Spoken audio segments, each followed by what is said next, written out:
All right, I think we're live. What's up, everybody? It's Nick and Chris, the original duo on SCMP MMA post-fight podcast. The OGs. We started this thing, didn't we, Chris? Yeah, no doubt, man. And We're just here. good to see how hard working you are going back to back with podcasts, going with John Honko, coming straight on here for some previews and some one news. Well, I had to help out John. He needed help. He needed a third guest. I'm always happy to step in. I hope I contributed something. But yeah, go check out that show. Not right now. Go check it after this one. But we just had a good chat with Zane Simon from Bloody Elbow. That was fun. But we're here to talk about UFC 261. We're going to do all our picks. We're going to preview it, make our predictions. We're also going to talk about one on TNT 3 ratings. They are out. Might try and talk a little bit about the PFL coming back. So much going on. And then obviously get your questions in and comments. We'll answer all those as well. We'll do our best. And yeah, Chris, what's up with you? Let's start with that. Yeah, I'm absolutely fantastic. Got the day off. I've had a busy week. Yeah, just had a bit of tidying up to do. Doing this podcast, plan to get to the gym and maybe get outside and enjoy the gorgeous weather because right now it's Yes. It's high very nice. 20s, Hong Kong 27-ish, maybe 28 if we're lucky. Not a cloud in the sky, sunny. It's a pretty lucky day. I know, man. I want to just go sit on my roof, but we got to do this show, so let's get to it. Sadly, Yeah, no it'll be fun. doubt. Yeah. I'm definitely with you. It looks gorgeous outside, and it's been a Yeah. bit rainy and cold lately, so that's cool. Anyway, let's jump into it. Fanatics, go download it if you haven't already. The link is in the yellow banner. It's in the description. We're going to use Fanatics to make our picks. But what we're going to do, I think, we're going to do the picks first. We're going to start with the undercard and then go up to the main card. And then we're going to talk about one and all the other stuff and get your questions in. So we're just going to race through these picks first to try and give you our picks and predictions. Let's start with, I'm going to share it on screen first, actually. That makes sense. Fanatics, go download it if you haven't already. And join our SCMP MMA group. We are not on Blades versus Lewis. I don't know why it always goes to that. We are here for 261. Here it is. Is it on screen yet? Have I shared it? No, I haven't. There it is. Okay, finally. Here we go. But we're going to start at the bottom because we always tend to start at the top and then people keep asking us about the top fights, don't they, Chris? Like after we've already spoken about them. So we'll get to them. Let's start with the Dragon Girl, Liang Na against Ariane Carnelossi. So Liang Na straight out of the UFC China Academy of the Shanghai Performance Institute, being cornered, or I don't know if Ramona's going to actually be in the corner, but our girl Ramona Pasquale from Hong Kong is there helping out Liang Na with her preparations for this fight. It's her UFC debut. Go check out Drake's interview. Drake Riggs is on the ground. He interviewed Ramona. It's on the SCMP MMA YouTube channel. You haven't seen it already. Let's get into this fight, Chris. Who you got? Yeah, this is a tough one to call. You've got Ariana Connor Soriso, I think is her nickname, a fantastic fighter. She's only got 2 losses on her record. She lost to Amanda Hebus in her debut. What a debut, actually. And you've got her loss in her UFC debut about 21 months ago to Angela Hill. Pretty tight. And then you've got Liang Na, absolutely awesome fighter. Great stand-up wars over in WLF in China. Great takedown defense. Fantastic fighter. The Dragon Girl. It's really tough to choose. Conalessa was stopped by Angela Hill. It was a stoppage due to cuts. It's a really tight fight, but I think particularly with these odds, I think I have to back Liang Na 100%. Looks like the Fanatics boys have jazzed up our screen here, haven't they? We've got some funky lines going on with the line movement graphics, and yeah, that's cool. So Liang Na plus 175. You know me, Chris. I'm never gonna go against Chinese fighters or Hong Kong fighters, the Asian fighters. I'm always here repping South China Morning Post, repping Hong Kong. So of course I'm gonna go for Liang Na. Let's see who else everyone else has picked. Everyone's on the Dragon Girl train, apart from the traitor Tom Taylor has picked Carnelossi. Oh my goodness, Tom Taylor, what are you doing? I already made my picks. Okay, that's cool. I forgot I did that yesterday. I was about to make it live on air. A few of the others in the middle there haven't picked, but JHK, Chrissy B, Big Rig, and Slick Nick are all with Dragon Girl. And it is a really, really good way to start this card. And as we will see as we go through the cards, it's fair to say this card does have an Asian, particularly a Chinese flavor to it. We can say that. I think we've got 4 Chinese fighters on the card, and be interested to see how they'll get on throughout the whole event. And I guess this, I don't know, but I would assume for a pay-per-view, this is the most Chinese fighters they've had on our cards. I might be wrong, but it does seem like it. Yeah, I think there are 5. Is that right? Because they originally were targeting this card for Singapore, and they wanted to have an Asian showcase. So I think that was the thought originally. So yeah, you got Na, you got Zhang Weili, obviously, Danal Bakgarel, Mongolia, and then Ari Qilong and Rong Zhu. Rong Zhu. Yeah, there you go, 5. So we'll get to all of their fights as well in a minute, but here's a question or a comment from 1 second. WMMAC now. Hello again. Thank you for joining us. Na versus Kanalossi is a strange matchup to show what the UFC Academy is capable of doing with fighters. Kanalossi has the build to pulverize Dragon Girl. Ooh, some fighting talk there, Chris. What do you think? Yeah, on some level, that is fair to say. I do know that in WLF, she did fight at least 4 or 5 times down at atomweight. She is moving up. Obviously, there is no atomweight over in the UFC. But you know what? When you think of how good that UFC Academy in Shanghai has run, they've probably found her the right weight class. They've got her the right nutrition, and she's been working towards this. And I believe she's been at the Academy now for about 2 years. So she's just been going through wars, and I think we'll actually be very, very surprised with her performance in this fight. All right, well, let's get to the next fight then. We're going to go through these prelims. This is our man, and JHK informs me you pronounce it Ari Qilong, not Qileng Aori Qileng. Aori Qileng is the Mandarin Chinese pronunciation of his name. And then the other one I would assume is the Mongolian pronunciation because he's an ethnic Mongolian. So it's a bit of potatoes. Okay. Well, I'm going to call him Mongolian Murderer because that's that badass nickname you see right there. Or double M. Now, I have picked him, and so has JHK, so has Tom Tay, so has Big Rig. You are yet to pick Chris. So which way are you leaning here? Jeff Molina. I think that's Jeff's debut. Am I correct in that as well? Yep. Am I completely wrong? Yeah, or the Mongolian Murder. Who you got, Chris? Mongolian Murder is an absolute warrior. I mean, you go back, I think if you go back through his last 12 or 13 fights, he does have 3 losses in that period of time. But 2 of his losses, he did come back in the WLF to reclaim his belt and avenge those losses. He also lost to Kai Kara France in WLF before he ended up going over to the UFC. And Kai Kara France is I think he's ranked about top 5 in the UFC at the moment. So he's gone on to very good things. And obviously, since then, they have both moved forward as fighters.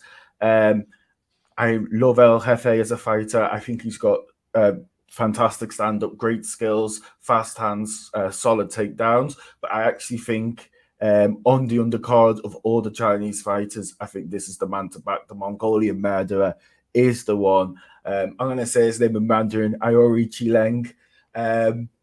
Yeah, I think it's all for him. Plus 105. Yeah. Molina minus 105. Look at these fancy graphics. The line movement, you can see it there. Odds are widening for Aori, the Mongolian Murderer. Odds shortened for the El Jefe. Make of that what you will. 66%. Sorry, go ahead. Over in Vegas, over in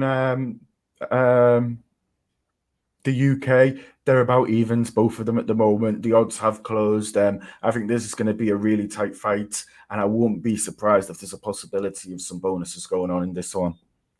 Yeah, both have won at least their last 5 coming into it. I can't actually access the pure records here, but there you go. Chris has swung right. It's a clean sweep of all the people on SCMP MMA who have picked so far. Why don't you challenge us, guys? Let us know in the comments who you're picking. And let's go to the next fight then. All right, let's get through these. We got Rong Zhu against Rodrigo Vargas, another of the Chinese contingent here. As we said, this card stacked with Chinese talent. Chris, minus 240 for Rong Zhu. And what are you thinking? Has Rodrigo Vargas done enough to get your vote here? You're still in the middle. You've yet to pick. No, not really. And this is the thing that you have to think is Rong Zhu. I mean, from a Chinese perspective, this guy is probably the man you are really looking to do something in the UFC. I mean, look, he hasn't lost in his last 10, 11 fights, I believe, over in WLF. He was champion over there. And if you go back 10 or 11 fights, that's 3 years. He's fought 11 times in the last 3 years. He has not lost in that time. And then look at his age, he's 21. He hasn't lost since he was 18. And at that point, I think he was something like 7-3 or something ridiculous like that. So it shows you he's been in this game from a really young age. Those losses below he was 18, they were both submissions. One was a Dagestani when he was 17, and the other one was a Brazilian, both submissions. So you can assume the Dagestani probably had fantastic wrestling at this point. And he was about 12 years older than him, something similar with the Brazilian, with the jiu-jitsu.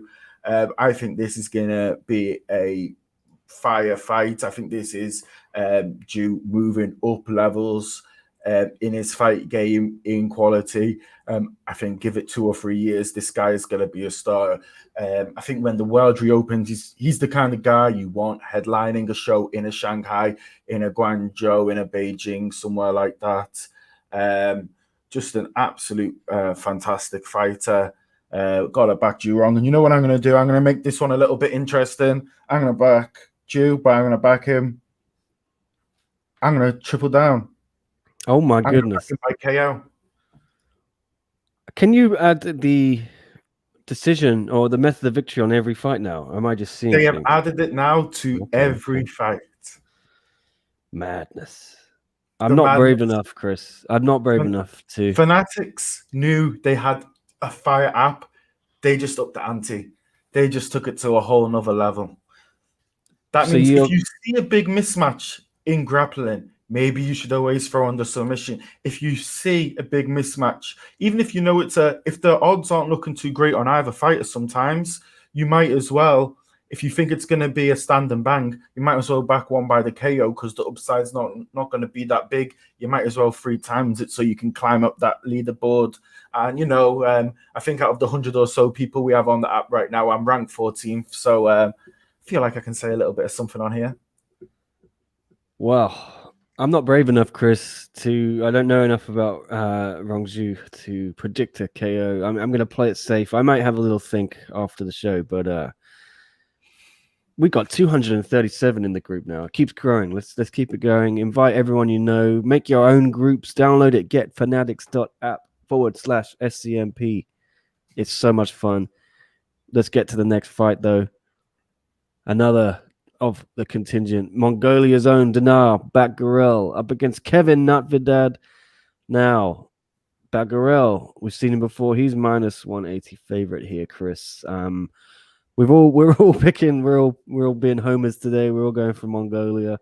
So I'm assuming you're joining us, or are you gonna swing right for Nutvidad?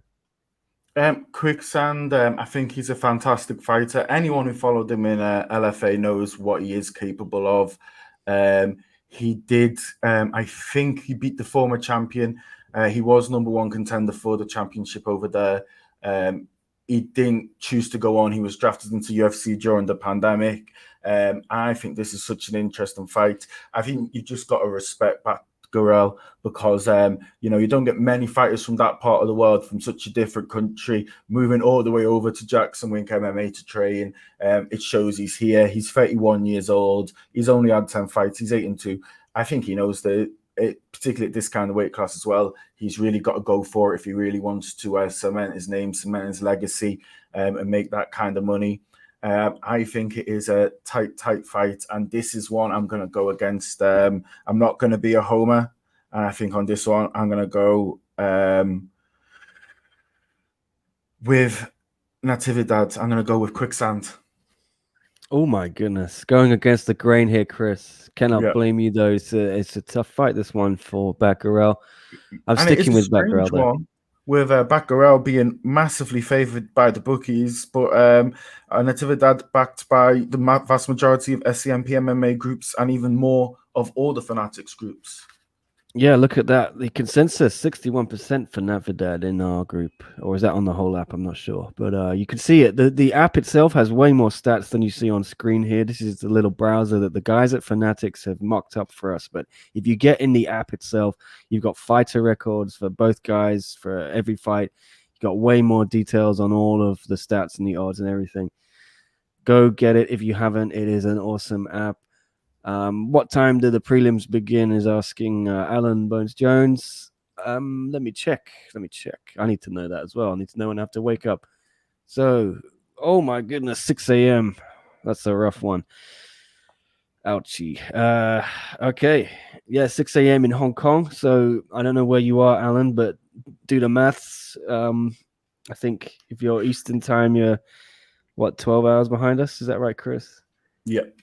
Okay, and then Pacific is 16 hours back, or have I got that wrong? Oh, I do not know so much about the Pacific. Yeah, depends where you are, Alan, but it's in that region. So that should be a fun night for us, Chris. Yeah.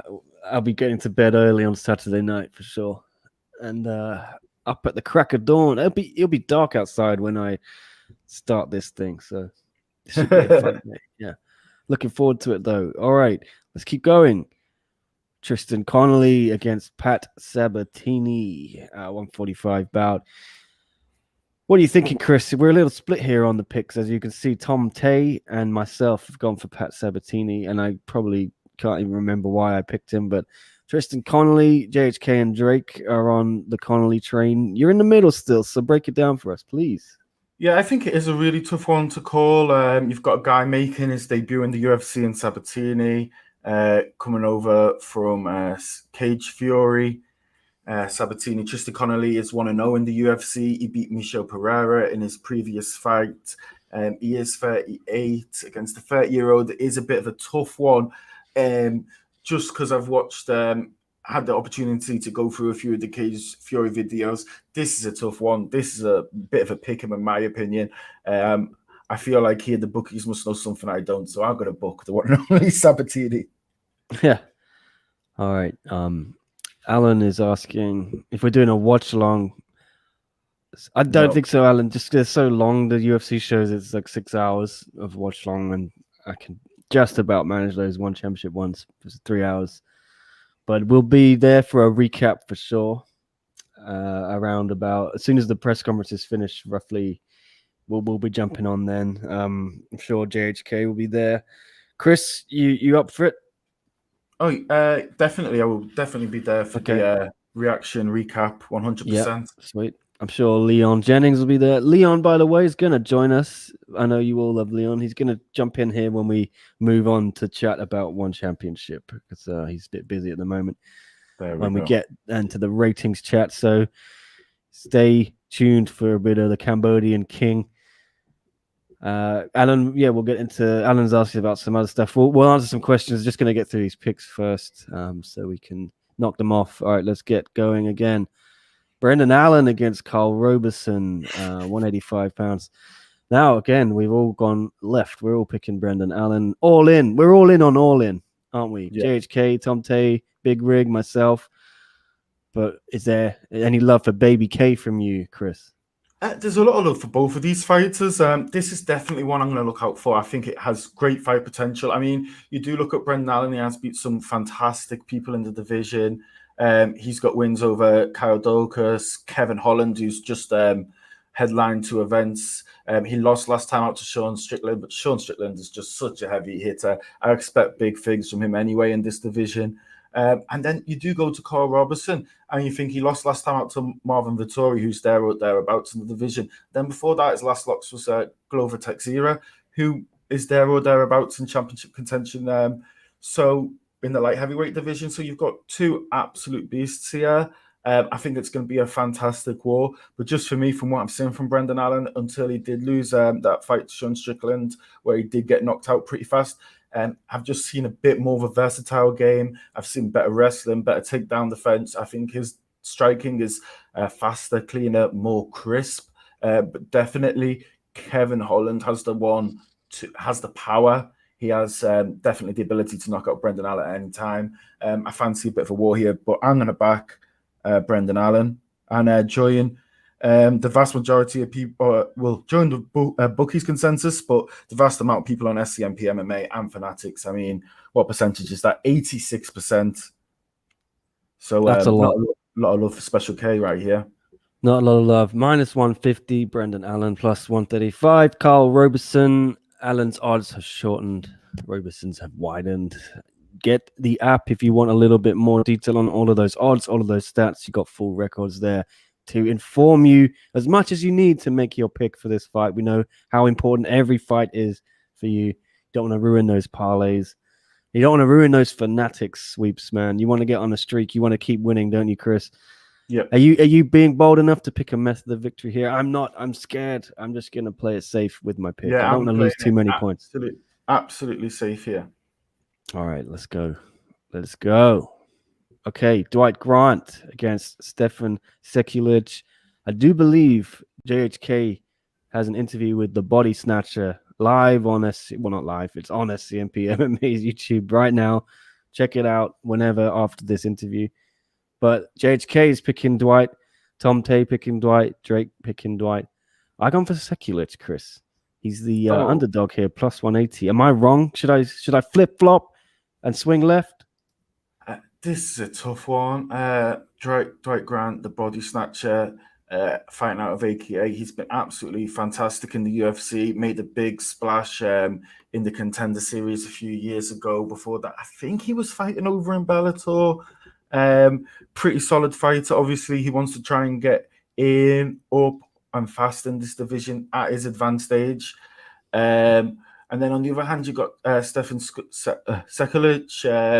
He's been fighting mostly regional, lost his debut in the UFC. I think this is a super hard fight to call. It's pretty odd matchmaking because you've got a guy with a lot of experience versus someone coming off a loss. I feel like somehow they're just setting up Seculich to get knocked out by Grant to get us ready for that main event and the main event of the prelims. It is a tough one. I think I'm going to back Dwight Grant on this one just because Seculich had the one fight in the UFC. I haven't watched any of his regional stuff. Dwight Grant, I've watched some of his fights in Bellator and I've seen his stuff in the UFC. I know what he's capable. And I just feel like I have to back the guy I've seen before. And the guy I've seen win before. That's the most important thing. Yeah, I think the reason I went is just I was looking through the record and the loss in the UFC was a decision. But you look at everything else, he's finished every other fight pretty much. His most recent other loss was just an injury. Yeah. This guy's got 2 guillotines before he came to UFC, bunch of KOs. So I don't know. I'm feeling there could be an upset here. I don't know. I'm not very good at picking these things. So don't listen to me. Listen to the experts. Listen to Chris. Chris knows what he's talking about. But yeah, let's move on, guys. But this is the thing, guys. Sometimes if you're in that position, you don't know who to pick, and you do think the fight's a coin toss. Sometimes you should go with the guy with the bigger odds if you want to move up that leaderboard. Absolutely. There's a chance I could flip flop before the show starts. I will be honest. 79% for Dwight Grant. Now I'm seeing those numbers. I'm thinking, I might be wrong. Yeah. Randy Brown and Alex Cowboy Oliveira. I'm going for the Cowboy, but everyone else has gone for Rude Boy. HK, Tom Tay, Drake Riggs. What are you thinking, Chris? This is a tough one. Cowboy's just been there, done it all. Randy Brown too. He hasn't really got that top win. Maybe his best win has been Brian Barberera. Every time he's stepped up to that level above Vincente Luque, Nico Price, Bilal Muhammad, he's lost to those 3. Alex Oliveira is probably arguably just below those other fighters. But you would think, as he's training, because of his age, and as well, Andy Brown is representing that Jamaican flag, and I always big up my Jamaicans. I'm going to back Randy Brown to win. And I think I'm going to back him to win by KO. Oh, my goodness. All right. Chris, picking that method of victory. Reminder, you can now do that for every fight on Fanatics. It used to just be main events and title fights. You can now pick whether a fighter is going to win by finish, by decision, by submission. I think by KO, by decision, by submission. And I'm not brave enough to pick this one by method of victory. I'm going for Cowboy plus 130. Yeah. Odds are shortened on him, and 38% of people are picking him on Fanatics. I'm feeling, maybe a little bit of the veteran there might just have enough. We'll see. Minus 145 for Randy Brown. Odds widening. Let's go. Okay, how many fights are on this card? Damn, there's a lot. And Anthony that is Smith. Prelims finished. That's the prelims. Moving on to the main event. And to say the truth, I think this is one of the best main event cards so far this year, definitely. It's probably one of the best main event cards. Maybe going back to Fight Island last year.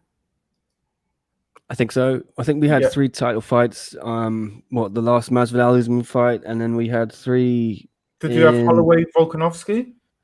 Yeah, and then you had what else did you have? Fuck, I think Andrade and Rose as well. Was that on there? Yeah. And then there was something else. Nunes. No, that was in Vegas. Someone refresh my memory, please. But yeah, I mean, I think this is a really good card. But so was the card last month, man, with Adesanya and Blachowicz. I thought that was a really good main card. But this is definitely one of those barn burners. You can't miss anything. Anthony Lionheart Smith against the brute Jimmy Crute. Now, this is cool for Anthony Smith. A fun stat. The first time he's not headlining in his last 7 appearances. So he did say he feels relieved. The pressure's off him a little bit. Let's see if that makes a difference in his performance. And, you know, Chris, he says, I want to defend my position. He's number 6 ranked in that light heavyweight division. He fought, what's his name last time? Oh, God, Devin Clark, was it? Yeah. Beat him first round submission. And now there's another frightening prospect here. Anthony Smith, he's not shying away from fighting these young prospects, is he?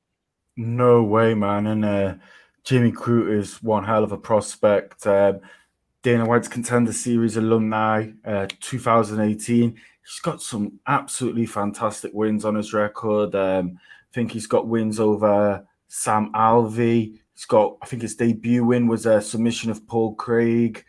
He beat Modestas Bukakas. He has on his record, I believe, 5 Kimuras. So he's pretty solid on the ground as well.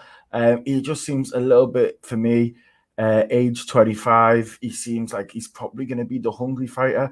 I don't like to hear that a fighter's defending their position. I like a fighter to be like, I'm going to be training every day to become the best fighter I am going to be. I'm going to try and improve. And you know what? Even for this weight class, 32 is so young. I mean, how old's Glover? Must be close to 40? I can't exactly remember. So, but the thing is, if you just look at the miles that Anthony Smith has on the clock, I mean, 34 and 16. He is just one of those 41. people. He is 41 and 41. Show yeah. You can go for a very long time in this weight class. But Anthony Smith is just a beast. He is just made for this. He reminds me a little bit of Paul Daly from Bellator. There are just certain guys who can just fight and fight and fight for years, and they don't seem to take too much damage. But he has took a lot of damage in his previous fights. He's been knocked out 9 times in his career, which is not too great. He had the losses to Glover Teixeira and then just that absolute battering by Rakic. He came back against Devin Clark, who is kind of a level below. That wasn't really a top fight. He was in some way there. That was the UFC actually for a change, treating a fighter good and allowing them a comeback fight, which is something I like to see. But this is straight back into the deep end for Smith. It is so tough to say because Crute hasn't fought anyone of this standing yet. But I'm going to back Crute. I think it's a little bit of a change of the guard. I would like to see a little bit more fresh blood in that light heavyweight division. And it's just, if you can get past the reach of Anthony Smith, it's going to be a tough one.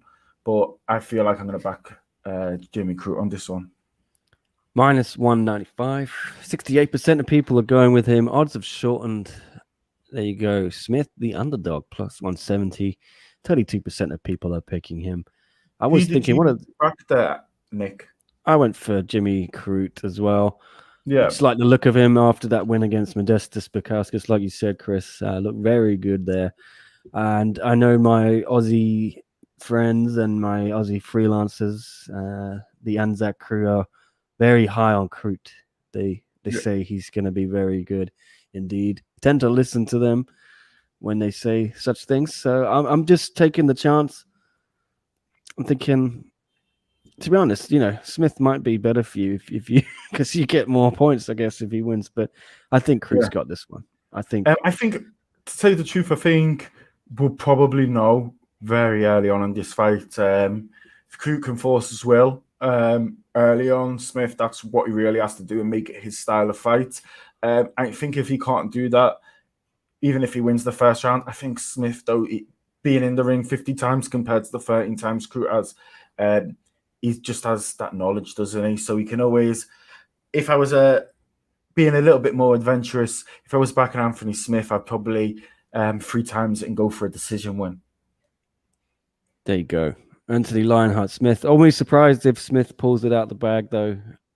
He is a veteran. He is a bit of a tough hombre, as you say, Chris. So looking forward to that one. Chris Weidman, Uriah Hall, a rematch more than 10 years in the making.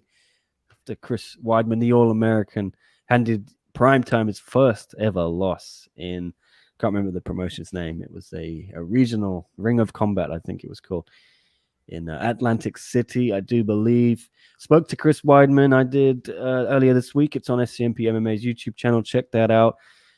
Drake Riggs is also on the ground, and he's got all of the interviews with Chris, with Uriah, all the guys from the media day. Check those out. JHK has gone for Weidman. I've gone for Uriah Hall. So is Drake. So is Tom Taylor. What's your now? reason I'm thinking. Uriah Hall? I did this before I actually spoke to Chris, and now I'm thinking maybe I'm going to go for Chris Weidman. I actually might flip-flop that. I'm very, very on the fence here. I just think Uriah has been on a little bit of a resurgence. 3 wins in a row there, as you can see, against Anderson Silva, Antonio Carlos Jr., Bevan Lewis. He's had a few fights fall out. Weidman obviously came back with that win over Akhmari Akhmedov, but he did say, that was a bit of an ugly win. He wasn't feeling great. It was tough with the whole COVID stuff, like getting some proper training in. He does say, I'm going to be in a lot better shape for this one. So I'm tempted to flip-flop, Chris. Can you enlighten me? Should I change my pick? This is such a tough fight. I mean, you've got 2 guys. This is the battle of the boys born in 1984. Both of them getting a bit long in the tooth for the UFC. I mean, and you do look at Weidman and you do think he was on a little bit of that. He'd only got 1 win in his last 6, but he had fought Rockhold, Romero, Mousasi, beat Gastelum, lost to Souza, Dominic Reyes, who then went on to nearly win the title against John Jones and lose to Jan. Came back and got the win. I think a lot of people are sleeping on how good Chris Weidman really is. People forget how long he's been doing it. I mean, those fights with Anderson Silva were about 8 or 9 years ago. His fight with Damian Maia was about 10 years ago. I think when it comes to the winter this year, I think this is a super tough fight to call. Uriah Hall, he does carry that power. He does have that knockout ability. I think it's a fantastic fight to make between the 2 of them. I believe they're both a little bit at the same stage of their careers. They both got losses to a lot of similar people on their records. And it kind of really leaves the loser as really a gatekeeper, or will probably after this go on to fight in young people coming up, or may even get released, actually. So it is a bit of a tough one. You've got a lot of back and forth between the two, with Uriah Hall saying Chris Weidman isn't from New York because he's from Long Island, is it? So you've got around all those neck of the woods, yeah.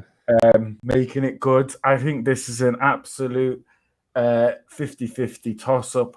But I just see a little bit of a Chris Weidman resurgence here. I don't know. There's something about it. When he fought Anderson Silva, he was legitimately just to win those two fights was absolutely fantastic. I think it got a lot of people in his favor. Super popular in New York. I'm going to go for Weidman. As silly as it may sound, I do feel like on some level, maybe, if it is a 50-50, I feel like I should go for Uriah Hall with the better odds. With everything I know, but there's just something that's just attracting me to Weidman going out there and getting it done.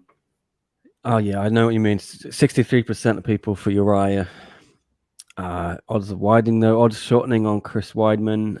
I am tempted to flip-flop. I'm going to mull over it for another day or so before I make my official flip-flop there. But as you say, Chris, this one is so tough to pick. Jesus. So and now, guys, here we go. We are in the championship rounds of this section of the podcast right now. Championship round. Yeah. UFC Flyweight Championship. Shevchenko versus Andrade. What a fight. I mean, Shevchenko is just an absolute beast. I mean, since she's been in the UFC, she's just absolutely dominated everyone she's fought. The only one that she hasn't really been able to dominate has been Amanda Nunes, arguably the female GOAT, or the GOAT, as some people call it nowadays, the greatest woman of all time. You've got just fantastic footwork, fantastic movement, fantastic strike, and fantastic takedown defense. You've got Jessica Andrade, in effect, kind of moving up a weight division after one fight over Caitlin Chikugian, which it does make you think, did she really deserve the title? Fight off that one win in the weight division, but it does show you that Shevchenko's just cleared out the weight division to such an absolute level that you just got to find anyone really just to throw against her. Do you not think? Absolutely. But I do think Andrade is a worthy opponent, and it's just sometimes you need to do this kind of thing to make the fight. I have no qualms with it. I think Lauren Murphy maybe is the only person who could be pissed off about this, but just Andrade plus 360, so the odds are pretty big there. Odds are widening even more. Only 7% of people, Chris, on Fanatics are picking Jessica Andrade, Bate Estaca to beat the Bullet Valentina Shevchenko. Minus 450. Huge odds there. 93% of people are backing her. I cannot see anything other than Valentina's hand being raised. I have gone bold here with a decision, a KO, TKO on my method of victory. I just think there's no stopping Valentina Shevchenko. As good as Jessica Andrade is, there's just different class here. Valentina Shevchenko, I'm not seeing anything other than a victory, Chris. Yeah, most likely. I mean, she is just absolutely fantastic. And I mean, we do right now in the UFC, we have a fantastic women's division, particularly the strawweight is just so stacked at the top. It is a little bit disheartening that two of the other divisions are not so stacked at the top. I'm not actually including bantamweight in that, because I actually think bantamweight towards the top is stacked. I just think Amanda Nunes is that good. I think if you do look at the lads, the Holmes, the Jermaine Durandamis, they are fantastic fighters. This division has always been a little bit thin, but that is just a testament to Shevchenko. I mean, if you do look at Shevchenko's win, I mean, she got the ground and pound win over Chikugian. She actually put Chikugian away faster than Andrade was able to. But then you look at some of her fights against Jessica Ai, Liz Cormish, Jennifer Meyer, how she was able to piece them apart. And the one that I would tell everyone to watch to know why I am backing Valentina Shevchenko to win is because Jessica Andrade is going to try and stand and bang with Shevchenko. Watch the Joanna Jędrzejczyk fight with Shevchenko, because that was just Shevchenko absolutely just piecing up Joanna. I thought she was able to pick her apart really easily. And then if you look what Joanna could do to Andrade, I know MMA maths isn't everything, but Joanna did the similar thing to Andrade. And I think if Joanna can do it and Shevchenko can do that to Joanna, it does make sense to follow the same game plan. And I am going to back Shevchenko. I am going to follow a little bit of the SCMP MMA crowd, but I'm actually going to follow not Nick with a KO TKO. I'm going to follow what Drake Riggs is doing. I actually think Shevchenko will not be able to put away Andrade, and I think it will probably go to a decision. And I think 49-46, somewhere around there. Yeah, I am tempted to go decision as well. I could flip-flop yet, but I'm not in doubt that Valentina's going to win this fight. Would be one of the biggest upsets, I think, in UFC history, Chris. So that's not an understatement to say if Jessica Andrade won this fight, right? 100%. If she came out and just knocked Shevchenko out and caught her on the chin, maybe not so much. I think, let's be honest, most people I've heard who've made the case for Andrade has said she does have that knockout power. A lot of people have knockout power, and not many people have been able to do that to Valentina. So yeah, there we go. All right, let us know if you are backing Valentina or Jessica in the chat, guys. Drop a prediction in there. Who are you taking and by what method of victory? And remember to do it on the app. getfanatics.app/SCMP. Download it now and go to the App Store. It's everywhere, Chris, isn't it? Right, this is the real fight I'm looking forward to. This is my main event. Zhang Weili against Thug Rose Namajunas, the co-main event for the UFC Strawweight Championship. Mercy, mercy me. Look at that. JHK, Tom Tay, Drake Riggs, myself. We're all Team Magnum here. No one is picking Rose yet, but the odds aren't as wide as they were for the Andrade Shevchenko fight, are they? Weili, minus 195 favorite. Rose Namajunas, plus 170. 76% of people are with Weili on this, Chris, in Fanatics. But this has been spiced up a little bit, hasn't it, by Rose Namajunas' pre-fight. I wouldn't say trash talk, but she's said a few things about communism, about Zhang Weili herself, which maybe you don't want to be giving Weili any motivation to be pissed off with you, do you? No way. You do not want to mess with Zhang Weili. Look what she did to Joanna. She literally left her partially disfigured. This is not someone you want to give any motivation to come out there and perform at any sort of higher level than she's actually capable of. I mean, you just have to look at Zhang Weili's record. I mean, considering she's only 3 years older than Rose, she has fought 22 times, while Rose has fought only 13 times. If you look at just those amount of wins, and obviously they weren't all in the UFC, but, you know, she lost her first fight against Meng Bo, and she just went on that run that saw her become champion over in Kunlun in Top FC. I think Road FC, she also became a champion. And then to come over to the UFC and just, you know, I think she started off with 2 decisions, and then I think she got submission, and she got the KO over Andrade. They had that absolute war with Joanna, which I think really, really turned her into a star, put her on such a high level. And as well, we have to remember, in all of combat sports right now, there's a few divisions in boxing, few divisions in MMA globally. There's a few divisions in MMA in certain organizations. One Championship's flyweight division, Bellator's light heavyweight division, and there are some fantastic divisions out there. This is one of the best divisions in all of combat sports. It's arguably the best women's division in all of combat sports right now. So exciting. It's got all the best fighters. It's got fighters from all over the world represented at the moment, and it's only getting bigger. Yeah, I think we're in for absolute fireworks. I hear a lot of arguments for why Rose should win. A lot of people doing MMA maths. Look what Rose did to Joanna.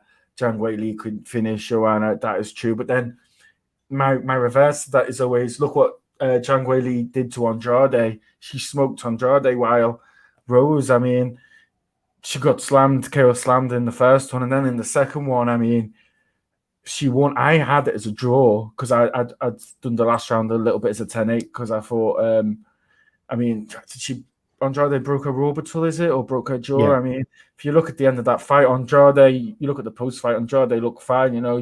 Maybe put a bit of ice on it, slap on a bit of makeup, and you can go to the nightclub. But Rose looked like she'd actually been in a war. She looked like she'd been in the trenches with Pat Barry and Al. So I think it is a really tough one. But I think it's a tough one because you think you want to game the Vegas odds. I think it's much tighter than people are saying. 76% back in Zhang Weili. To me, it shouldn't be that much one way. I think it's a much tighter fight. The odds are fairly close. I would expect them to be closer. I think they will most likely tighten. But for me, for this one, 100%, I have got to back Zhang Weili. We are the South China Morning Post. For this one, I do not have the balls to put down a method of victory. I was trying to think of another way to say it, but I just thought I'd say it anyway. Who cares? Half the population have them anyway. I'm going to back Zhang Weili. I can't decide how she's going to win it, but I fancy her to win it. I fancy a little bit more China power. And, sometimes do have to play for the team. We are the South China Morning Post after all. Yep.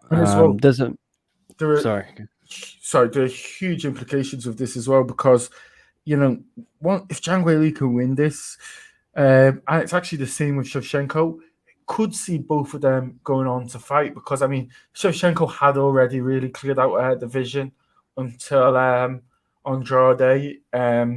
I feel Zhang Weili beating Joanna, beating Andrade, beating Rose is in a way her clearing out the division. I know they wanted to maybe fight Yan Xiaonan if Yan Xiaonan can win her next fight. But I wasn't sure if she goes up to fight Shevchenko, if they'll leave the Yan Xiaonan fight for a bit later on.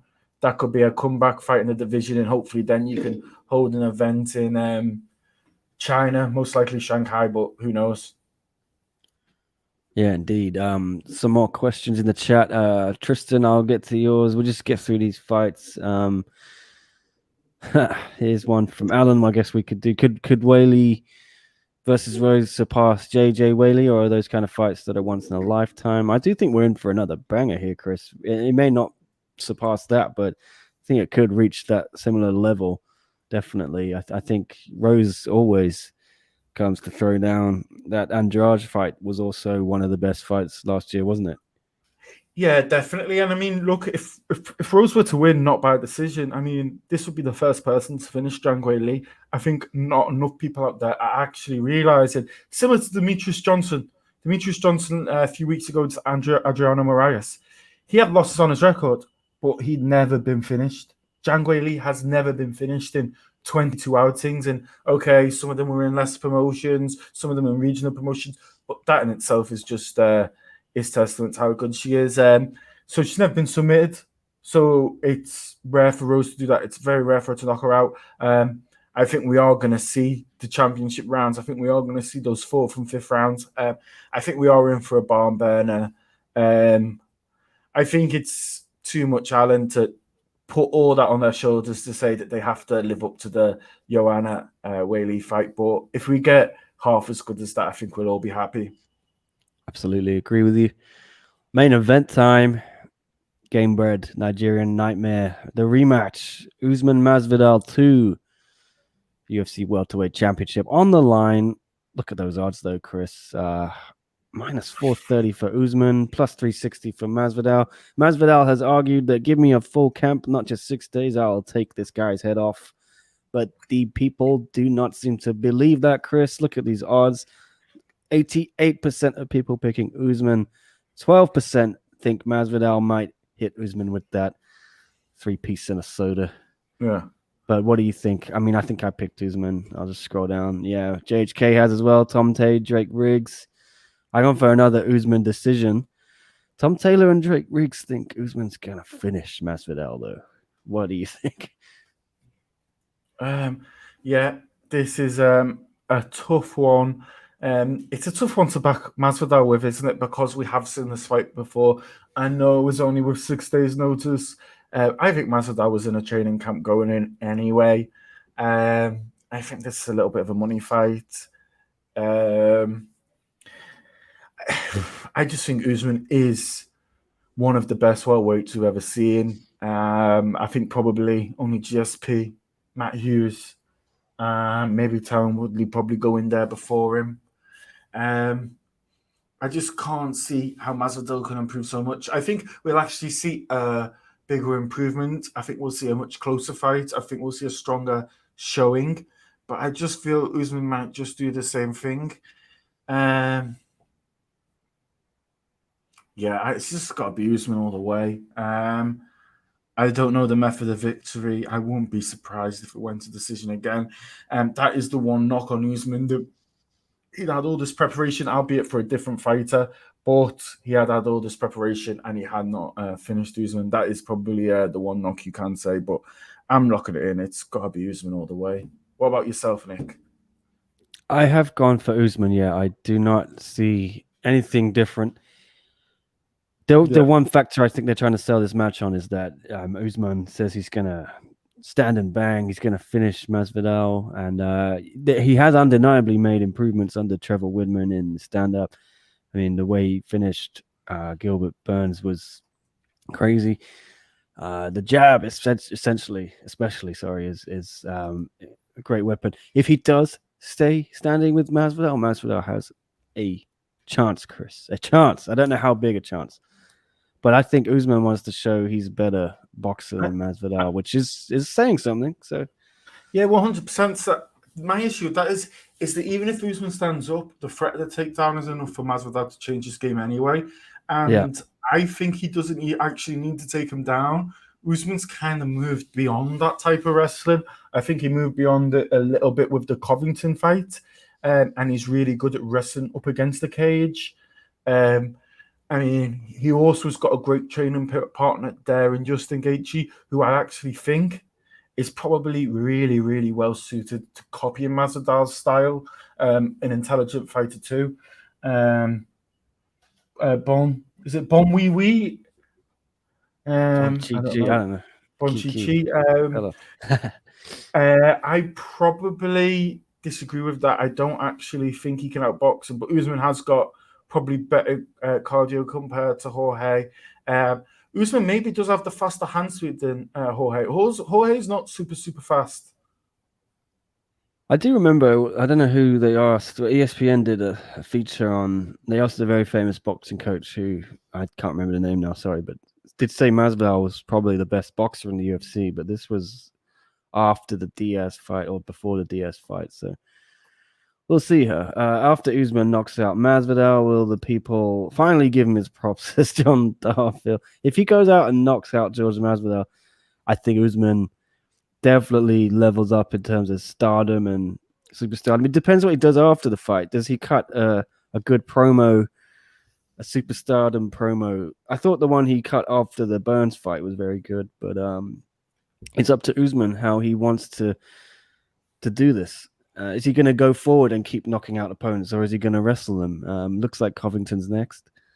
Yeah. I mean, if you do look at the rankings at the moment and the welterweight rankings, you've got Covington, who is Usman's built. You've got Burns, who Usman's beat. Sorry. You've got Leon Edwards, who he's beat. You've got Jorge Masvidal, who he's beat. Then you've got Wonderboy Luque Chiesa. And then you've got Damian Maia, who he's beat. And Tyron Woodley, who he's beat. So there's not much left there for Usman, to tell you the truth. And there probably only really is, you know, if he can go out there and maybe beat Leon Edwards one more time, or if he can beat a Wonderboy or a Chiesa, there's probably only a GSP who's actually gone out there and done that. Yeah, I'm with you. I think take on. I think Diaz. Sorry, I think Usman will fight Edwards when Edwards beats Nate Diaz. I think Edwards will win that fight. And then maybe you can do Thompson if Thompson beats Burns. You can do that. And then I think Usman will go up, because by then I think Izzy will be out of middleweight. Let's say Izzy fights Rob again, and if he beats Rob, I think Izzy's going to put on the muscle, go up to light heavyweight. And Usman said he does want to go up, but he will only do it if Izzy is not the champ. So I think the stars going to align. In my opinion, I think Usman, after this, has maybe only got 4 or 5 more fights in the UFC anyway. I think he's done most of the things he's wanted to do. He does sometimes talk about retiring. And I don't think he'll probably fight Colby again. I don't think he wants to give him that payday. I think he hopes that Leon Edwards or Nate Diaz really wins, and I think he gives them the payday rather than Colby, because he hates Colby. And he'd probably make more money against Nate Diaz, probably. Yeah.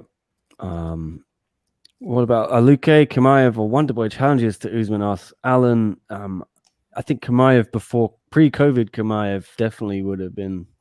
I don't know. We don't know. Like, we didn't see what Kamaev was capable of. Let's see if he can come back.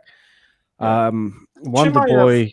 Let's, in all honesty, he's 3 fights away from being able to fight a champion. At least he's not ranked. Is he ranked still? Not entirely sure. I'll double check. He is not in the welterweight rankings, and he is not in the middleweight rankings. So he'd have to get ranked and probably have to win 2 more fights after that. So Kamaev is not a near or apparent threat. And then you have to think, after the COVID, does he want to put more stress on his body and be going down to welterweight, or would he rather just fight in middleweight and take it a little bit easier? I don't think Wonderboy is much of a challenge. I think it might be a challenging fight. It could be very close. Wonderboy does have that style. He likes to slow down fights and make it his pace. I don't really think Vicente Luque has it, unless he ups his game a lot, which is possible. We do see big changes in this space, in this sport, in the UFC in general. John Darville comments, I hope the UFC doesn't give Colby the next title fight. Usman's about to fight for the 3rd time. And Colby fought once. Give it to Leon. Yeah, I think Leon is next. Say Leon beats Nate, which I think he will. I do think that's the next fight. And Usman probably seemed willing to give Leon a fight, didn't he? He respects Leon's level and ability. If Usman beats Nate, I think Usman will fight the winner of Leon versus Nate anyway. If he were to fight Leon, he won't have to fight Colby after that, because I don't think they want to do 3 rematches in a row. It's not always a good look. In hindsight, can make your record look padded, beating the same guys over and over again. And then I think if you were to beat Nate, then you might see the Colby fight after that. But yeah, I think they probably, if he were to fight Leon and win, I think they'd probably want a fresh matchup, because you can't just have rematch after rematch after rematch, right? Absolutely. All right, well, those are our picks, and have a quick look at the leaderboard if you want. Sorry, I was just going to say, what did you back Usman by? Did you put a triple or nothing on it? Let's have a look again. Sorry, I've jumped the gun. What did I do? I said decision Usman. I think he's just going to do the same thing he did last time. All this talk of standing and trading. I just think it's selling a fight. I just think he's got. Why would you differ from the game plan, the roadmap? You know how to beat George Masvidal easily. You can 50-45 him again. Mm-hmm. I think he's going to do the same thing. What about you? You went for. I'm not going for it. I think it could be a decision. I don't think it'll be a KO. Could be ground and pound KO. I think what no one's backing here is, I won't be surprised if we maybe see a cheeky little submission. Okay. Oh, interesting. Yeah. Leaderboard this month. Nothing's showing up, so I don't know what to do there. Fights haven't started yet. Can't actually access it, so we'll move on. Yeah, it's not Yeah, that. but guys, we'll get the leaderboard up for Sunday. I'd love for all of you guys out there watching to join us over on Fanatics Fantasy MMA. It's a fantastic app. We have a chat up there, put some videos up there. There's great content going up there. Join our group. We have one championship, UFC. You can do picks with us. We have a rankings table.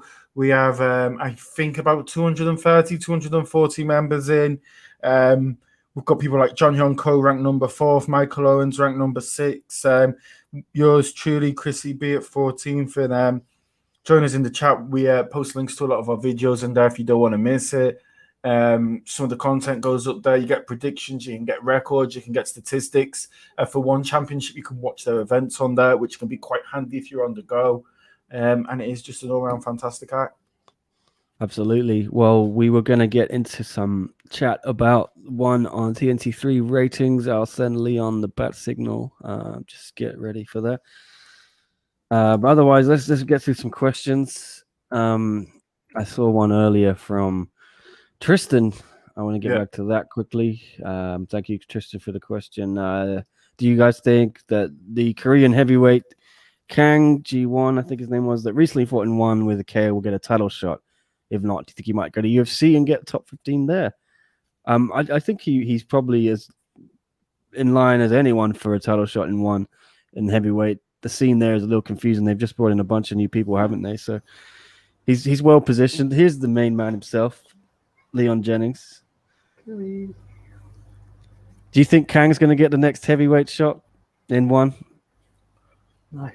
No, Buller. Buller. Well, we know Bullar's put fighting himself Brandon. in a good position. He's come out of nowhere in the last few months. I think both knockouts first round. Yeah. There we go. It could happen. Chris, any on that, or we'll get into these ratings? My opinion is no. He may get a title shot in one day, but I don't think he's close to one. I don't see him going to the UFC anytime soon. I'd probably say he's maybe one win away, and it all depends who that win is against. Yeah, he's 1 or 2 wins away from potential title shot. And it probably all depends what happens with Buller and Vera. Okay, then let's take a look at these ratings once again. Thank you to Jedi Goodman, who I always steal these off. I'm going to share it on the screen now. Pretty good, wasn't it? Again, Leon, very close to 300K, 290,000 viewers on the screen now. Down from one on TNT2, which averaged 337,000 users, but up a lot on that first one on TNT1, which was 196,000. Again, 0.10 in the 18 to 49 demo. They'll be pleased with that. Had a good lead in once more from AEW, I think, who got 1.1 million viewers. They held steady there. And it wasn't a huge card, was it? No title fights like the last two. So Leon, one must be pretty happy with that. I think so. I mean, still had John Lineker in there, which is as big a name really in the US outside of Asia as you're going to get pretty much. So they had that against a guy most people probably wouldn't have heard of, and a really fun co-main event, which was probably again two guys, a lot of people, fans maybe in the US wouldn't have heard of, although they may remember Yuya Wakamatsu from fighting DJ. But yeah, from a US point of view, again, they recognised John Lineker, probably not the other three. Yeah, Chris, Hands of Stone is a draw, says Alan. I think the takeaway for me is that even if they're not putting on blockbuster cards with these huge title fights and all that, numbers are still pretty decent, which means for me it signifies there's a building block there they could perhaps use if they know they can get 300K for a card that's not spectacular. If they do properly build up a good card again, like next week's show, that's the important one for me. One on TNT4. If that can pop like 400K or something, that's progress, isn't it? Because you've got Ongla title fight there. You got Eddie Alvarez is back against Okre Yoon, and Rug will be opening up that main card. So all eyes on TNT4, huh? And Oh, she yeah, definitely. I think one TNT4, I think if you are going for them now, it's probably time to pull out a little bit more advertisement. What's left of the advertising budget for these 4 shows? Might as well throw every penny into it. Ideally, you'd like to see them go out and beat the one on TNT2. I think in hindsight, when we look back on these 4 cards, one on TNT1 is the one that is really going to disappoint. But the good thing is now is that after the 4th one, we have to assume somewhere around 200,000 to 250,000. There's probably a floor there in that time slot for one championship. Now, if they can keep doing events regularly, they have some idea what they can do. It will allow them and TNT to be able to market the product better, knowing the amount of people who are watching, having exact numbers rather than before their first event having to give estimations and guesstimations. So it will work much better with advertisers and whatnot. Absolutely. Yeah, quickly go back to John Lineker. I mean, on one hand, he wasn't a huge name in the US, but on the other hand, as well as being a name, he also brings a fun fighting style. So he's not like a big name. You think, yeah, he's a big name, but he might not bring it. You know, when John Lineker's fighting, Absolutely. you're going to see action. And especially if you like stand-up fighting, he's going to bring fun and entertainment. Yeah, well, I'm sure one will be pleased with these numbers again. Let's all eyes on one on TNT4. That's the final show in their TNT series. Do you guys think they're gonna have a return? That they're gonna be a permanent deal? What would it be ideally? You want to do it every week or every 2 weeks? Well, a TNT card? Yeah. No, of course not. You can't. It'd have to be at most 3 or 4 times a year. But look at the way in normal times I'm talking about. Like if you go back to like a 13, 14, 15 fight card, you're not doing these 6 fight cards. It'd have to be, because this is an Asian product. Most cards have to be here in Asia on an Asian time scale. It's fine to go there every now and then. At the moment, we're going there with the time zone. But eventually, the plan is to actually go there. Again, it can only be 3 or 4 times a year, I'd say, whether it's a series or a one-off night. And the majority of cards have to be here in Asia, where their bread and butter is, where they go around Manila, Bangkok, Jakarta, obviously Singapore, KL, where I am.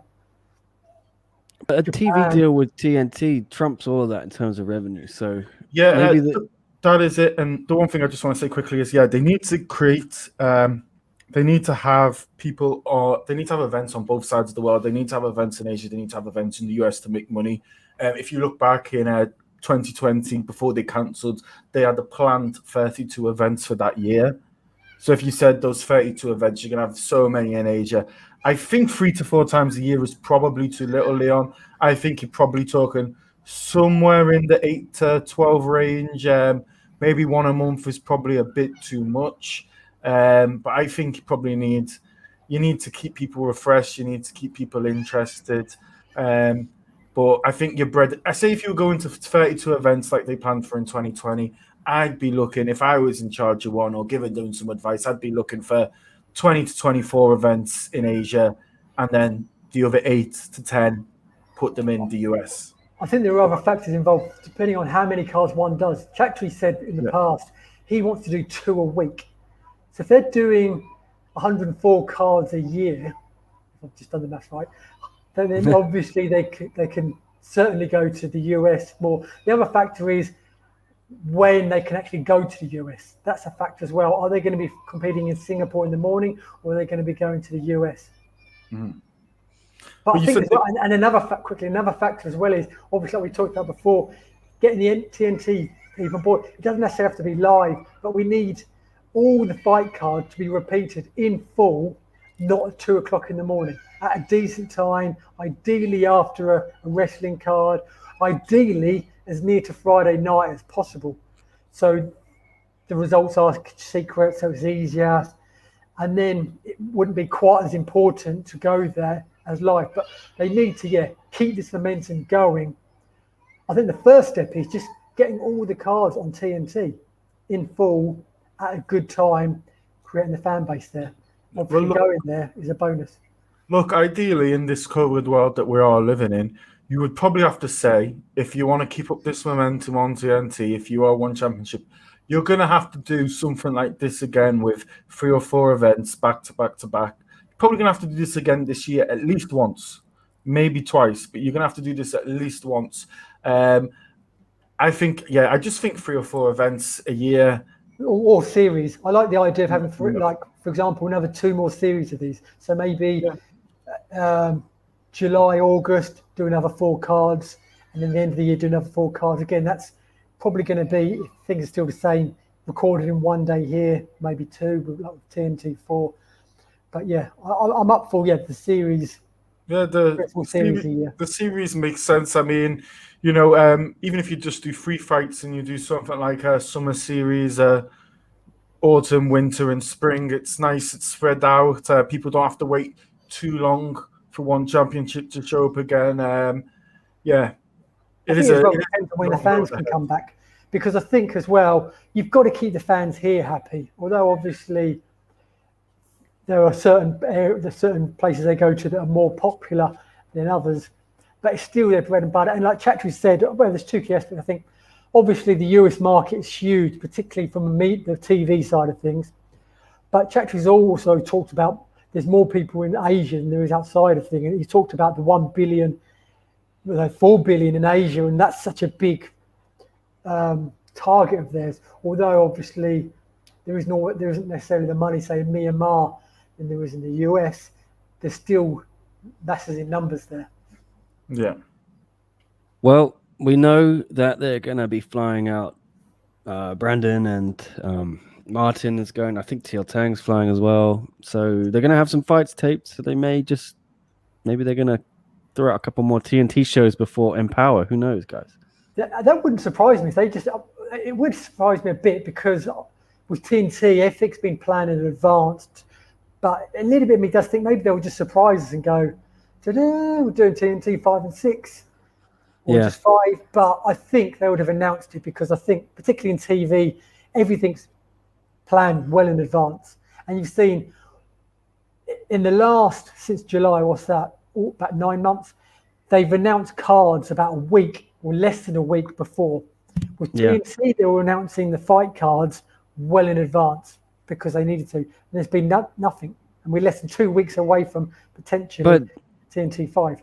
But I mean, the cards have chopped and changed, haven't they? So I think they're going to get decent numbers, whatever they put on there, as long as I feel as if they're not going to announce anything now until the build up to one on TNT 4 anyway. And if I was something I would really recommend, I'd do a Wednesday night card before Empower on Friday. Try and get people encouraged to watch Empower, to get the records, or even if you have to put it on YouTube. But I'd try and do one before. You've done it again, Chris. That's a great idea. You need to go work for one championship, man. I mean, you should split your time between our PR guy and one Chatri's right-hand man. Well, you've got a month between one on TNT 4 and Empower. Empower's on a Friday night. It's Asian time. If you want to tell people, put a show on the Wednesday, and there's always people who've got time off, not working, will TVR it, TiVo it, Sky Plus it, or whatever, and download it. And I think there's going to be cards between TNT 4 and Empower. Well, we know this fight's going to be big fights, title fights, top 5 fights. So there's good, and I can't see them fighting and then not showing them for over a month. Although maybe that's why this is big secret, because the longer they leave it to people finding out, the less time they've got to keep the results and everything a secret, which I guess has just been a nightmare. Although they've done a brilliant job. So again, we normally know a little bit what's going on behind the scenes. I don't think Nick checked this out. We've got no idea. And I've actually spoke to PR this morning, and normally they'll tell me a little bit, or they can tell me who's fighting, so I can maybe interview them, even though they're not going to be broadcast for a few weeks. I know nothing. So, and they also was told, even this minute, things are changing so crazily.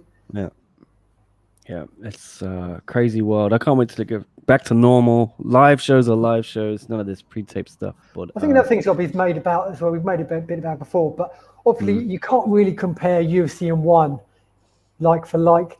because here in Asia things are so much more different, and particularly in Singapore, they are so strict. Well, it's not even just that. It's made it so difficult for one. The changes, and the US has the advantage that they have a lot of fighters in a single country. And that as well. They don't have them spread all over the world. And the one advantage they have in America as well, it's such a big country, it's so spread out, and there's all different rules in different states. And also they have the advantages. I mean, Singapore is legitimately a bad market for a time like this because you've got a tiny, small internal market, which is a city. By global standards, not even that big of a city. About a third the size of London or something like that. So just give you some kind of a perspective. Wow, where are they going? They're going to Jacksonville, they're going to Texas, they're going to Las Vegas, they're going to all these big cities that have populations very similar to Singapore. And they've got the Apex. They've also had Fight Island, which couldn't have been out any better. I mean, we've talked about it before. Not only did Abu Dhabi pay for everything, they even paid the UFC as well. So not only did they pay for all the COVID, for all the traveling, the hotels, for building the arena, for everything, and on top of that, they gave UFC money. UFC could not have asked for any more. Literally, it was almost like COVID done them a favour in a little way. Although we do also have to remember that WME Endeavour, I believe, is about 25% owned by the Abu Dhabi royal family, by their sovereign wealth fund. But on the same notch, one championship is owned by Singapore's sovereign wealth fund, Temasek. But the difference is one is a lot more transparent and will follow the rules of the government. The other one maybe is the government. So there's a little bit of a difference there between the two organizations. Is that your delivery? Yeah. Let's get rid of Chris briefly. So what do you want to talk about now? I got about 15 minutes before I got to rush and do some work. PFL? Is it too early to talk about the TNT 4 cards? Or do you want to do more of a preview show before then? We could do. Yeah, I was going to talk about PFL, but I don't know if I can be bothered really. PFL, yeah. Tonight. Anthony Pettis is back. Can I have a quick look at this card? There's Chris. Welcome back, Chris. Yeah, sorry about that, guys. What did you order? What's been delivered? My girlfriend got some stuff ordered to my flat off Sephora, but she ordered it yesterday and it came today, which is surprisingly fast. Very good. All right. Yeah. Well, have a very brief look if you want about at PFL. That's tomorrow morning here, so Friday night in the US. Anthony Pettis, the big capture for PFL against Clay Collard. Who else is on this card? Let me scroll down quickly. We don't have it in our Fanatics group. Should we add PFL and Bellator to our group, Chris? Yeah, we can. I'm in the Reddit group. It has them all, so you can do it. Okay. It's pretty good. It's quite an interesting card. You've got Lance Palmer as well against Bubba Jenkins, which should be a bit of a banger. And you've got Akhmet Aliyev, and I can't remember who he's fighting. He's fighting a Belarusian. And what I found quite cool is the Belarusian guy, because he missed weight by, I think, 2 pounds. The guy's called Aliyev, if you go up. Because Aliyev versus Odinstov. Odinstov missed weight, and because they have a group stage, he got deducted 1 point in the group stage. He can't win any points, and Aliyev has already got the points in the bank from the event, which is quite an interesting way how this fight will end up going down. There you go. Is my man Filthy Tom Lawler on this card? Yeah. If you go down, you got Lance Palmer versus Bubba Jenkins. Both of them top fighters. Bubba Jenkins was 2011, 2012 NCAA champion, wrestling champion in his weight class. Was in Bellator. I think he went something like 10-3 in Bellator. Should be a pretty interesting fight. Absolutely. I'm not sure if Filthy Tom's on this one, but Leon, you looking forward to this event? Are you a big PFL guy or what? I'm not. I'm like yourself, because so much of my time is spent covering one championship in UFC. I'm more of a casual fan of PFL, Bellator, Ryzen, Pancras, and the likes. I try and watch all the fights, try and keep up with them, but I just don't have time to watch them and keep up with everything as much as someone like Chris, who just seems to know everything. Sorry, I was just going to say, I agree with Leon. Generally, because Ryzen only does about 10 cards a year, I tend to watch the whole card. It's on a Sunday. It's quite fun. Obviously, the UFC one, Bellator, I try and watch everything. Sometimes if it's a long card on Bellator, I'll watch the last 7 or 8 fights, but I still try and watch most of it. And then with your PFLs, your Pancras, Shutos, even KSW Cage Warriors, I just cherry pick my fights because I can't watch MMA all day, and my girlfriend wants to watch Line of Duty and stuff like that sometimes. Yeah, man. Get rid of her. Yeah.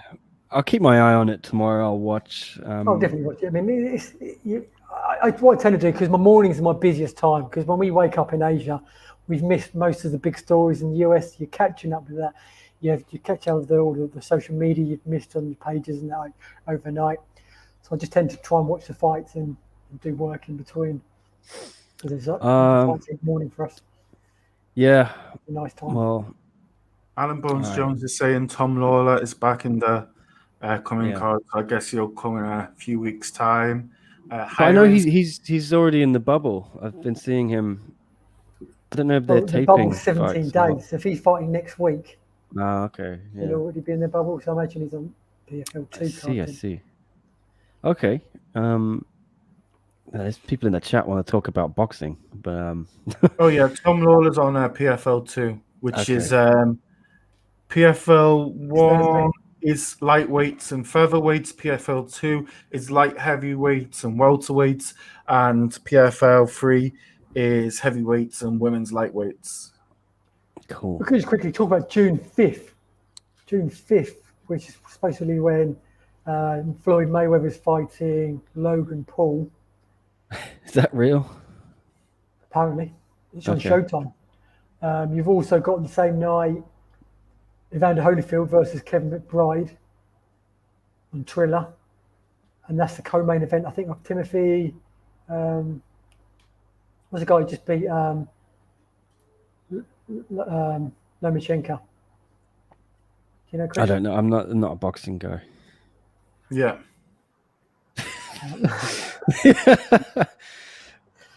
Good answer. UFC is on that night as well. So that June 5th, it's crazy amount of fights. Isn't there as well? I think tomorrow there's a one championship, Road to One in Czech Republic, kickboxing event with Thomas Hron. I don't know how you pronounce it, but huge name in kickboxing, huge heavyweight as well. I think they're doing a 4-man tournament over there. I think that's him kind of getting a little payday with his own little organization or putting an event on over there. And then I think he's going to come over to One Proper and because they're doing a heavyweight kickboxing tournament over there. So we might see a slew of heavyweight kickboxers, and we might get a heavyweight kickboxing division very, very soon because they've been signing them and they've been having heavyweight kickboxing fights. So I assume the division is coming. All right. Yeah, plenty of stuff in the pipeline. One on TNT4 next week. We got some media days, haven't we, Leon? They've announced Tuesday and Wednesday we're going to have media days. So I'll be live streaming those. You'll be on there, won't you? I think Tuesday, Wednesday. Let me check. I think it's Tuesday. Was it Tuesday, Wednesday? Well, Wednesday's the day before. And I just very quickly want to say to everyone out there who is a few names I don't recognize, Bon Wee Wee, hiring. Thank you for the questions. If you want to get more of this content, like and subscribe. If you want all your best MMA news out there, check out SCMP MMA and of course APMMA.net. Absolutely. That's here you go. I'm gonna share this quickly. Let's see the schedule, just so I can plan. What's coming up next week is this one on TNT Virtual Media Day. Oh, that doesn't actually say the dates. Yeah, April 26th, Singapore time. Is that Monday? You are right then. That's Monday, yeah. Okay, I'm wrong. I'm always wrong. April 27th that second day is stacked, isn't it? Like Ongla, Eddie, Chatri himself, Edward, Colby Northcutt, and Jackie Boonton, and Rugruk. First day, you got Vitaly Big Dash, Okray Yoon, who beat Marat Gafarov to fight Eddie Alvarez and Shinya Aoki. We will be having live streams here. We'll do both of those. So just to, I would assume then, because day one, they're all going to require interpreters, right? Yeah. I don't know if Oak is fantastic at English. I have no idea, but I assume they're all there because they need interpreters, and then everyone else can do a bit of English in a way. Well, Rug need to interpreter. Yeah. Oh, Rug. Can't wait for that. See if our favorite man, Lighty, is back. They need him because that one last time was awful. Didn't read him. Yeah. I can't seem to load the comments properly. But yeah, that about does it, I think, guys. Unless you have anything you want to say. Might not be here tomorrow. Maybe we'll see if the PFL takes my fancy. We could do something, but all hands on deck really for UFC 261 on Sunday. We'll be back with a recap after that, and then straight into one quick turnaround. Yeah. Just super quick before Leon gets off. Everyone loves the Cambodian king, the vegan machine himself. Just those 3 big title fights over in the UFC. Make it about a minute each. Give us your picks. Yeah, good book. I was listening to you guys before I come on here talking about the UFC. Well, quickly, I just wanted to mention. I think Weidman beats Hall. I know you were very sort of sat on the fence, both of you. Then, you know me, I'm not afraid to sit on the fence, but I think Weidman's wrestling will make the difference there. And then the title fights. I think like I kind of agree with what you're saying. I think a lot of people were underestimating Jessica Andrade. I still think Shevchenko is going to win, but I do think it's going to be a test. Yeah. Andrade looked amazing in her flyweight debut. Strong fighter, very tough. The co-main event, I'm definitely sat on the fence with that one. That's the one I think most of us just can't wait for. What an intriguing matchup in so many senses. And then in the main event, I can't see Usman losing really. Again, similar for the Weidman Hall. I'm hoping it's more competitive. I think obviously the longer fight camp's going to benefit Masvidal a lot, but it's also going to benefit Usman, who didn't have an ideal week preparation either. Also, another factor, I think Mike Brown, he's going to be in Masvidal's corner. He wasn't in the corner before. I think he caught COVID before he went to fight. That could be a little bit of a factor because he's such a good coach.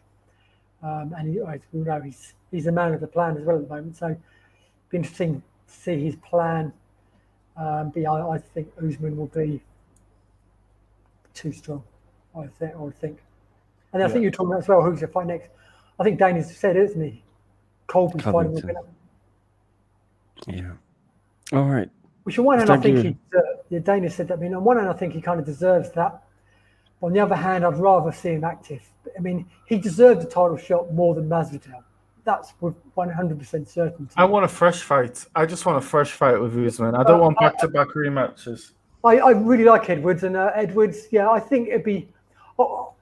It's got to be, if Edwards beats Diaz, it's got to be Edwards or Colby. They both for me deserve the title shot. Colby because his fight with Usman was so competitive.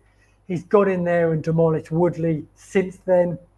Edwards, he's been on a tear, hasn't had much luck. If he comes to Nate Diaz, you can't argue that either.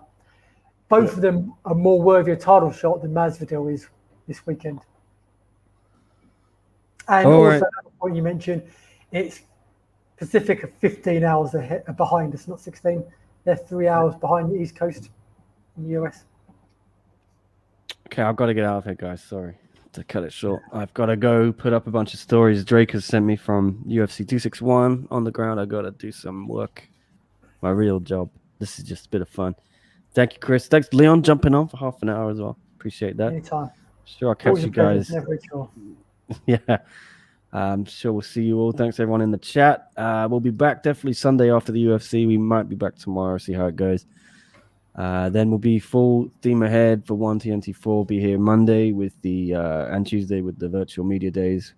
Wednesday we'll have a little preview, I'm sure. Thursday we'll have the fight companion, and then I may take some holiday. What about Reyes versus Prokocha? Yeah, that's it. I might have to hang around till that. But then I got my vaccine, second shot after that, and then I'll definitely be taking some days off after that because apparently it fucks you up. So without getting Leon angry, I'm gonna end it there. Thank you guys. Yeah, see you all later. Cheers.